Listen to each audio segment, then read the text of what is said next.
দাবানলের রেশ পুরোপুরি কাটতে না কাটতেই এবার ভয়াবহ বন্যার কবলে পড়েছে ইসরায়েল।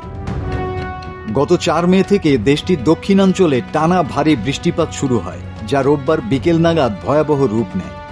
দেশটির সংবাদ মাধ্যম টাইমস অব ইসরায়েল জানিয়েছে, ভারী বৃষ্টিপাত ও আকস্মিক বন্যায় বিপর্যস্ত হয়ে পড়েছে জনজীবন।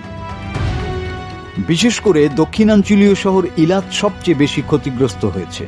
শহরের প্রধান প্রবেশপথ সহ একাধিক গুরুত্বপূর্ণ সড়কে পানি জমে যাওয়ায় যানবাহন চলাচল বন্ধ করে দিয়েছে ইসরায়েলি পুলিশ। একই সঙ্গে জনগণকে বন্যা কবলিত এলাকা থেকে দূরে থাকার আহ্বান জানানো হয়েছে। দক্ষিণ ইসরায়েলের আরও একটি শহর দিমোনাতে রেকর্ড পরিমাণ বজ্রপাত ও শিলাবৃষ্টির ঘটনা ঘটেছে।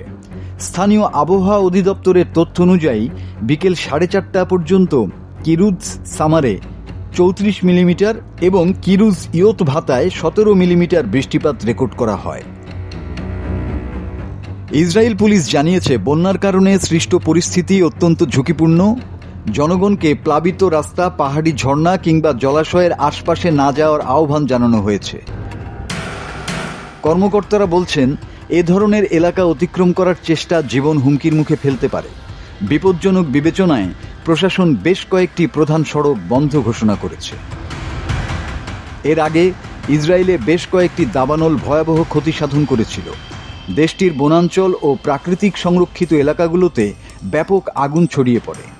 এখন সেই ক্ষয়ক্ষতির রেশ কাটতে না কাটতেই বন্যায় আবারও সাধারণ মানুষের দুর্ভোগ বাড়িয়ে তুলেছে।